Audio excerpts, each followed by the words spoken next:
Dhe ju do mbroheni. Jo, nëse ti krijon idenë që ti po vjen për shifra dhe nuk po vjen për të mbrojtur realisht hetimin. Po.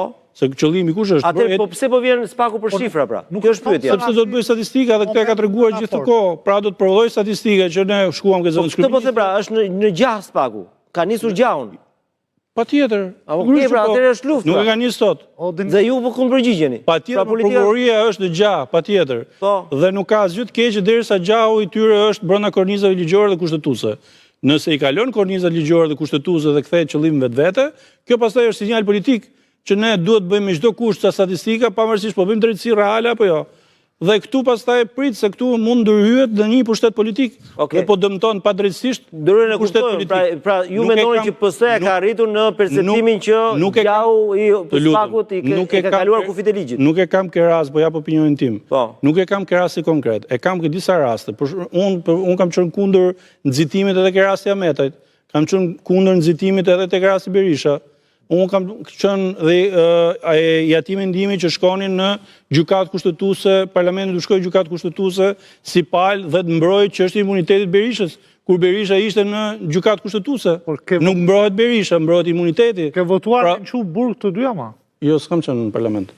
Se s'do i kisha votuar realisht. S'ke qenë aty, po ke qenë në pjesën e dytë parlamentit. Jo, dhe s'kam qenë, sepse nuk është bërë procesi rregull ligjor, pra duhet ishte bërë edhe në rastin e Ahmetit të bëj procesi rregull ligjor, serioz, i thellë dhe në mbrojtje të parimit kushtetues që është imuniteti nuk është kot, nuk është shpikur kot. Kishte diçka isa vetëm që për ta mbyllur. Po, jo të përgjigjesh, kishe një pyetje, pastaj në këtë kuptim, pyetje? Po.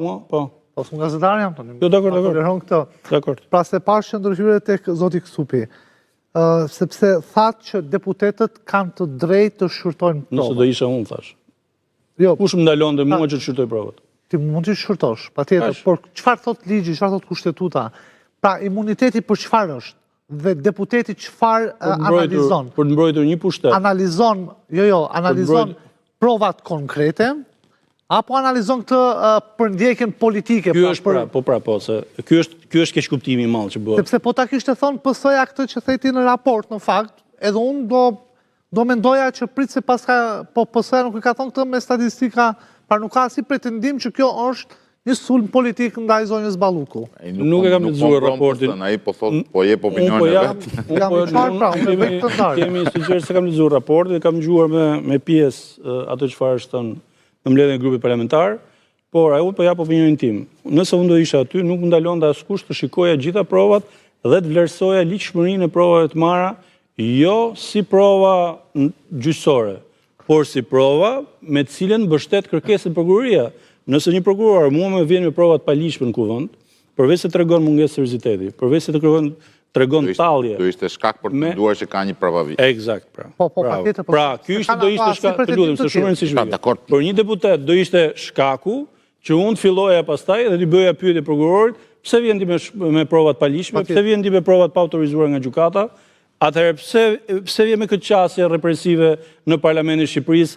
Pse një fillim fillon me një masë sigurimi pezullim nga detyra dhe me një herë kalon në një masë tjetër më të rëndë pa një shkak apo pa një ndryshim rrethane? Jo, ka ndryshuar rrethanat. Në informacionin që kam unë, ajo rrethana që përmendet ka qenë para se sa... Në informacionin që kam unë, ka ndryshuar rrethanat brenda javës. Mund ta kem unë informacionin gabuar. Por referuar, ose pse çon 60.000 faqe? Më fal, 14.000 faqe. Për çfarë çon 14.000 faqe në parlament? Po mirë, shiko, atëherë, Laren, të lutem, se kjo është një sistem, si thuhet në Juve, të lutem, Laren, kjo pse çon kaq, po tani pse do i kërkojmë llogari Spakut sa faqe çon? Çon 16.000 për mos e lexuar. Po mirë, pse do të japë llogari Spakut sa faqe? Kjo është 5 me hiç tot po. E para herë Spaku jep llogari me të. Jo, pse do jo fare. Kur të shkojë në Parlamentin e Shqipërisë do japë llogari e do të rrihet gatitur. Ku e keni parë këtë? Se ke ardhur ti me kërkesë. Po më atëherë kërkesën kam paraqitur unë ti pse ke rezerva për kërkesën? Spaku nuk jep llogari Parlamentit e Shqipërisë kur është në gjykatë. Nëse vjen në parlament, ai do të japë llogari. Po edhe te numri faqeve do thotë, po ja do të çon. Do jap llogari. Po të çonte 2 faqe ai vetëm. Do thotë pse solla 2 faqe. Por patjetër, po ka pasoja ke kërkesa. Ne nuk i themi që nuk i thotë deputeti sill 10.000. Ose sill 5. Por keni kapur te kjo numri faqeve tani, kjo është gjë më e parëndësishme. Edhe një herë, fakti që çon 16.000 faqe, tregon mungesë serioziteti. Jo fare. Çfarë do të sugjeron se këtu është bërë hataja? Ndërkohë që mund të jenë ujëra. Atëherë, ti shif ato.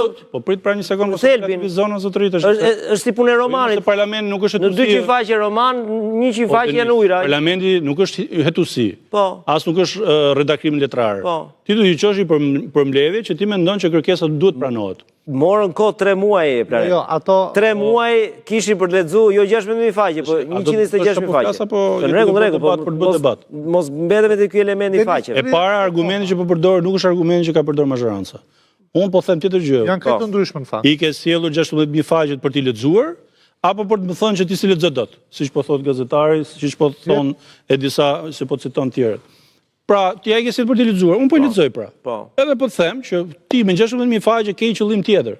S'po shkoj për qëllime tutje, po po shkoj që ti ke do të bësh statistika valla.